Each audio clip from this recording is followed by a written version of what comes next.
Welcome home. We are WNST, AM 1570, Towson, Baltimore. We are Baltimore positive, and this is it's a big week around here with the Orioles in last place and bad things and football not really being real football. And they're going to play sort of fake football in Dallas this week.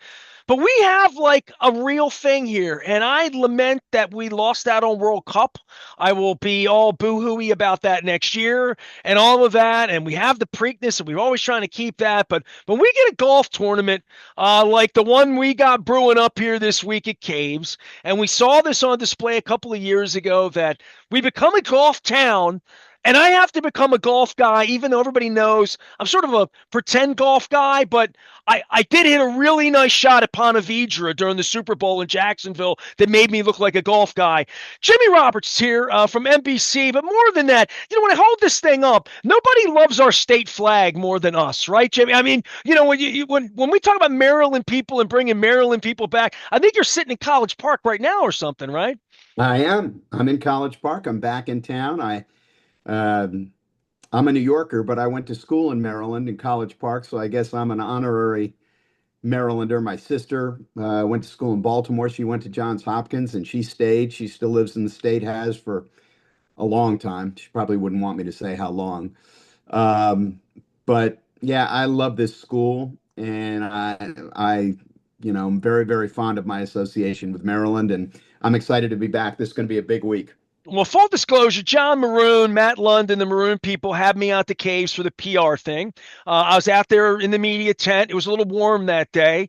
And Little. you emceed. And I told John when it was over, I sent him a note. I'm like, it's a really lovely PR program for a guy that's been to a million press conferences for 40 years of my life, that I took a little something out of it as someone that's not the biggest golf head. I remember DeChambeau. I remember Cantley. I remember that day. I do this crazy crab cake tour every August, so I'm always sort of a little disheveled by the time it comes. But I was out there earlier in that day, and I mean, it was just beautiful. I've had a lunch at Caves. I'm not a player to the point. I've been offered to play there, but I don't play well enough.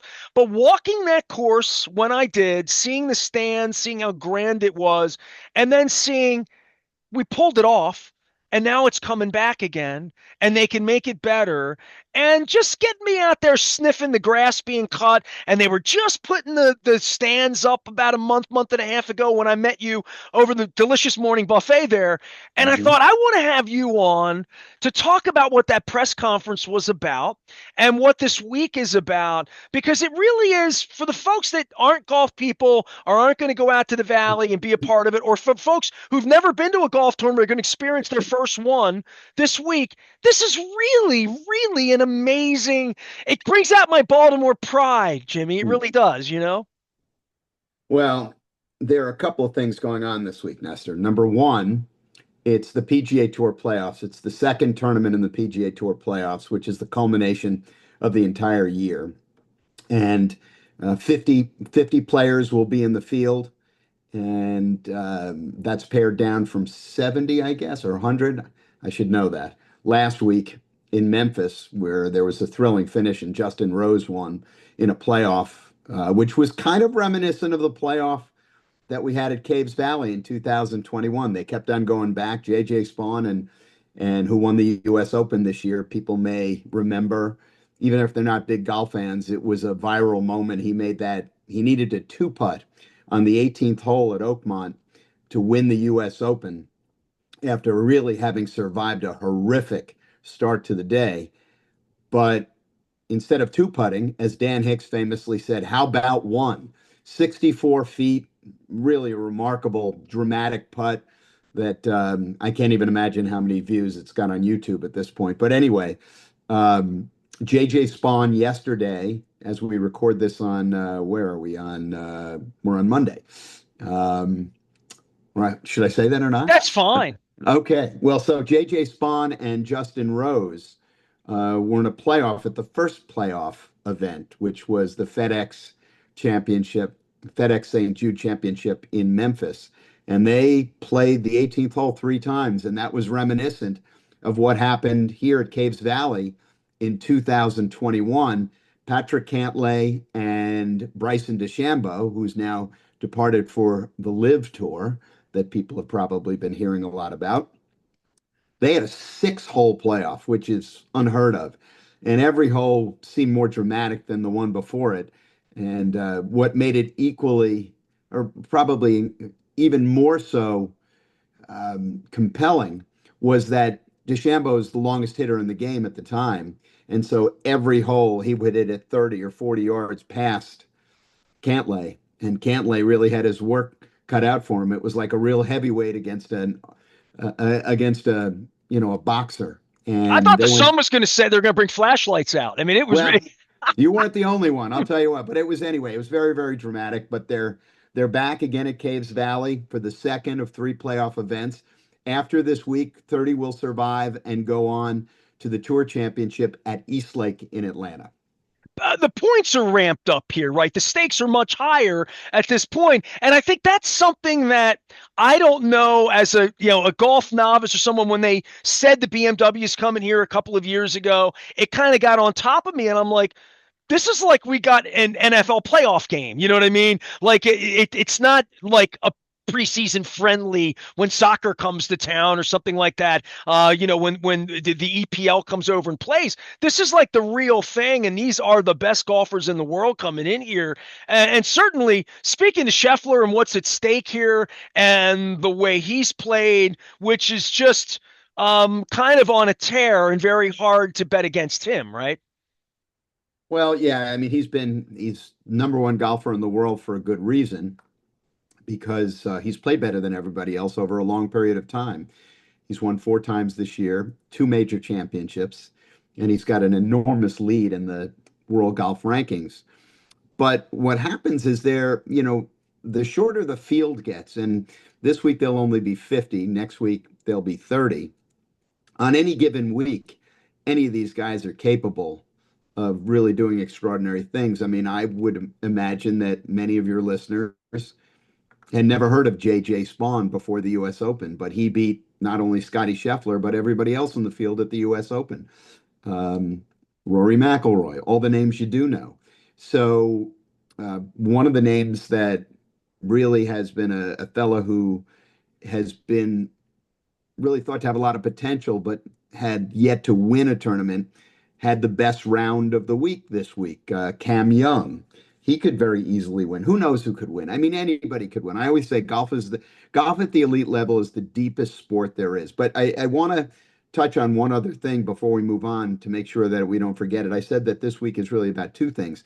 It's of course about the playoffs on the PGA Tour, but there's something which I have always found to be one of the best stories in sports, and it's going on this week. The BMW Championship is for the benefit of the Evans Scholars Foundation. And the Evans Scholars Foundation was founded in 1930 by Chick Evans, who was a great amateur golfer, and he created this organization that since 1930 has sent caddies, deserving caddies, to college, not just sent them on their way with a check that pays for part of what they do, identifies caddies who have been committed to caddying, have been good students, and have displayed good character for, over the course of a couple of years, sends them to school with soup to nuts, the whole thing. And this week in Maryland, one of the reasons I'm here on Monday is because the Evans Scholars Foundation, 4 years ago, when the BMW Championship was here, it was announced that Maryland, the University of Maryland, would become part of the Evans Scholars Network, which meant that Evans Scholars would be going to Maryland, local kids. Well, we're back here this weekend today to cut the ribbon on the Evans Scholars House here at the University of Maryland. Every campus that participates in the Evans Scholars program has a house. It's a community where they all live and they eat and they study and they learn from one another. And it's an amazing program. The stories are just remarkable. Over the years, they've sent more than 12,000 kids to school, and they've gone on to do remarkable things. And every year, the BMW Championship supports the Evans Scholars Foundation. And, one of the reasons I'm so proud to be a Terp is because Maryland has embraced this fantastic idea, and this week we celebrate it. Jimmy Roberts is here celebrating Maryland and Baltimore and golf. I couldn't find a better guest than the MC of the PR event. But also, I met this young man that you talk about with the scholarship. He had lunch with all of us and just had it. His story alone was worth the drive into the valley that day on a hot day because it was an amazing story about a young man right here in Baltimore. Well, they're all, I mean, not to minimize, you know, anybody, but they're all like that. I mean, what we're talking about is we're talking about more than 12,000 people since 1930, all of whom would have had no access to secondary education. And, you can go down the list of people who've been Evans scholars over the years and some of the things that they've gone on to do in the military and business, in government. They have really excelled and realized their potential, and it's potential that would have been unrealized without this incredible program. Caddies can't live without them. You got to have them if you're golfing. For you this week with Caves in the story, and you were out there with me enjoying the buffet and a moist day out there as they were erecting things. They talk so much about making the course a little more difficult. First time in, you learn. But the fact that it's coming back is really a coup, a feather in our cap, a nod forward at a time when, like, Potomac would get a congressional, they would get a tournament during the Tiger era. But having this tournament, having the greatest golfers in the world come to Baltimore, I'm still very prideful. We still feel very second city around here. But to get it back and to have a course worthy of that and what they're trying to do to the course to make it like that, from a golf standpoint, a lot of work's been done, right? Yeah, millions of dollars have been spent. And the most remarkable part of it is that I think what they realized was that, these people, these PGA Tour players, they're not like us, in when it comes to playing golf. I mean, they're remarkable, remarkably skilled. And I think what they realized in 2021 was that as great a course as Caves is, and it is a spectacular course designed by Tom Fazio, one of the great designers of the modern age, it really needed some alterations if it was going to challenge the best in the world. So they ripped it up. I mean, they ripped the place up. They closed it down in 2023 and they put in, new grasses on the greens and on the fairways and irrigation.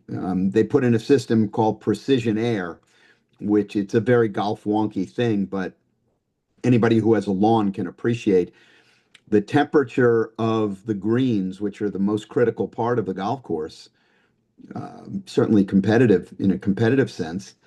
They're now temperature controlled so that when it gets, blasting hot like it does here in the summertime, they can basically turn down the thermostat on the grass from underneath. When it gets too wet, they have a device that can suck the water out of the grass because if grass gets too wet, it rots. And so it's basically like a lab experiment where they can just very, very carefully control the grass. And so it's as healthy as it can be. And that means that they can make it, they can cut the grass much, much tighter, which means that the greens will be faster. But anyway, long story short, they moved, I don't know, maybe I should know this, how many hundreds of thousands of tons of dirt, but they did it in 100 days. I mean, they shut Caves down and they redid it in 100 days. And it's really remarkable what they've done. It's going to be spectacular, and I think it's going to be very, very challenging for these guys. Well, the other thing is it's such an exclusive place. I mean, all of my adulthood playing caves was, Michael Jordan would fly in and play caves. People would go up there and it still wasn't good enough. All this money's been spent. And I would say it's one thing, look, these are millionaires. It's a serious country club for serious people. But I would think you spend all that money. That's nice for the members and like all of that. But they do this to have more tournaments here, right? Like, the whole idea is to put this on some sort of a rotation to get to get this event. And I think that's a really listen. I've been on the radio 35 years here. We were going to build racetracks for horses, racetracks for cars. We've built two stadiums. We've never built an arena, but we kind of fixed it up for modern concerts and whatnot. To have this kind of an event come to our community here, it is kind of a special thing, and to have to sort of fix the nicest course in town to make it even nicer. I don't think you do that just for a weekend. Well, look, let's understand that it wasn't good enough because as Buddy Marucci, also a Terp, and you know, one of the guys who has really been at the forefront along with Steve Fader, who's the president of Caves Valley, of kind of shepherding this redesign. It's not a redesign, it's a renovation. What they will tell you is that this was primarily done for member experience to make it the best it could possibly be. And that's what they want, to make it the best it can possibly be. And not a lot of places are in a position to be able to do that. And kudos to the membership because they all sacrificed their golf course and they chipped in a lot of money to do it. But it's not only to get the best players in the world to come here, it's to make this the best that it can be. And I think that there's a duality of purpose here. You want to make it the best it can be, but you also want to make it so that when the best players come using their standard, they can also see that this is the best that it possibly can be. Yeah, for someone like you, Jimmy, that spent so much time on golf courses and seeing the evolution of all of this over decades, literally going back to Howard Cosell. And if I had more time with you, boy, we could sit and have some coffee and talk. But for me, and I've attended, LPGA events and different events, seeing that course and the stadium go up and the experience for the fans and seeing it on television many times at many courses in many places, it blends into the background, but it really sets up nicely. It was just a lovely experience to go out there, and I'm really looking forward to going back out and seeing what they've done to change things. But the way it gets erected over the course of the summer and makes this weekend special for Baltimore, I just think it's just a great source of pride that we have the tournament here this week. Yeah, it's a great, it's a spectacular golf course that just got even more spectacular. For you with the field and with them, I don't know that we're going to get six holes of playoffs or have to have flashlights out. Give me a little, courses for the course here. Who do you like, and who do you think can win this weekend? Well, everything starts with Scotty Scheffler because even in a week when he didn't win, he came in second, or actually third because I guess JJ Spawn came in second. Scotty Scheffler, I mentioned Cam Young, who was a guy who had played 162 events. I think he was the PGA Tour Rookie of the Year a few years ago, and everybody thought he was going to be the next big thing. But he has not been able to get a win, and he finally got one last week, the week before last, in North Carolina, the final event of the regular season. He'd be somebody to watch. But at this point in the season, everybody is the person to watch. You've got 50 of the best. Rory McIlroy will be in town. Just pick your poison. They're all here. And I would just say one thing. If you're not a big golf fan, if you're not a big golf fan, the chances are you've heard of Scotty Scheffler and Rory McIlroy, and players like that. Maybe Xander Schauffele, somebody like that. He won 2 major championships last year. And I said this before, golf at the elite level is the deepest sport there is.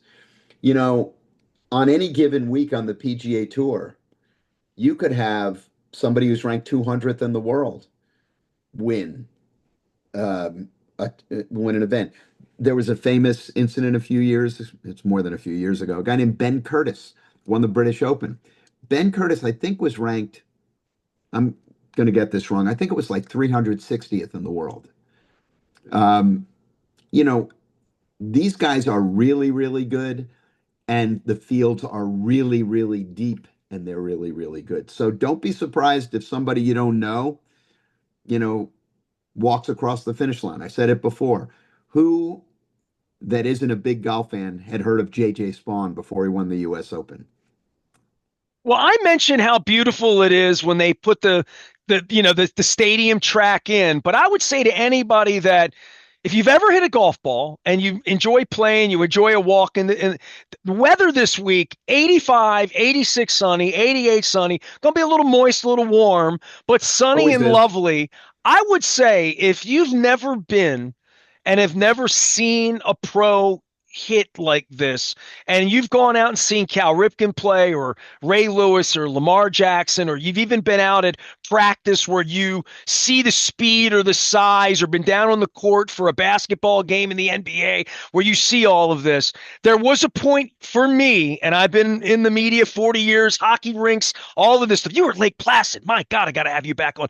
Um, I walked out onto that course 4 years ago, and I got out and I saw a pro take a shot. And I'm not a golf head by any stretch of the imagination, but I'm thinking if I'm a player at Mountain Branch or somewhere here just locally, there's somebody in my club that's the best in my club and they can Yeah. hit the hell out of the ball. And you've seen them and you sort of like, hey, that guy can play, that girl can play, whatever it is, the thing you would say around your club. And then you go out and you're just walking. And I remember that weekend 4 years ago, the marvel was people taking their kids out there earlier in the week on Thursday, Friday, before it even really gets crowded. And it really didn't get all that crowded on Sunday that you couldn't move around and get really close to the best players in the world. When you're 15 feet away from a tee shot on pick a hole, any hole where you can get a little bit of space and hang out and see how these guys hit the ball, it's all, it's marvelous. I mean, it's a different thing than television. It's like seeing a horse in person. It really is. Now, they're really remarkably skilled. I often say that the difference between the best player at your club and the pro isn't a fraction of the difference between the pro at your club and a PGA Tour pro. They're so next level remarkable when it comes to the game. It's just, especially, and if you play the game, you can perhaps appreciate it when you see these people, how skilled they are. It's really extraordinary.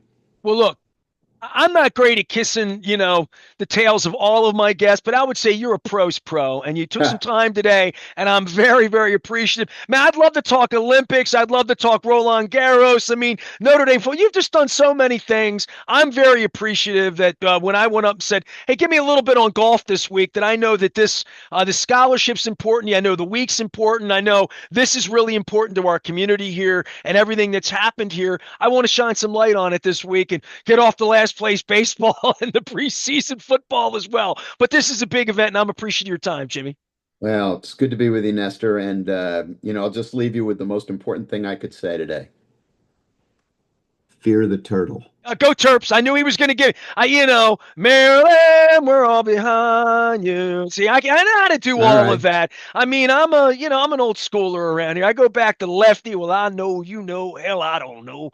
The BMW's in town. Jimmy Roberts is also going to be in town and out of town, but not like working too much. Maybe you can have a lemonade and watch a 6-hole playoff on Sunday night like the rest of us. I will be out, courtesy of our friends at Curio Wellness. They're having me as their guest. So I'm actually going to be able to sit out there, sip tea in the parlor, have a good time. We are doing our 27th anniversary all month long. We're eating delicious foods every single day. The hashtag is TastyNess. And of course, we're back on the Crab Cake Tour next week. 5 shows in a row, all of it brought to you by the Maryland Lottery. I'll be giving out all sorts of things all month long, including no indigestion because we're only eating the really, really good stuff this month. It's my favorite stuff. It's our 27th anniversary. I am Nestor. We are WNST, AM 1570, Towson, Baltimore, and we never stop talking Baltimore positive.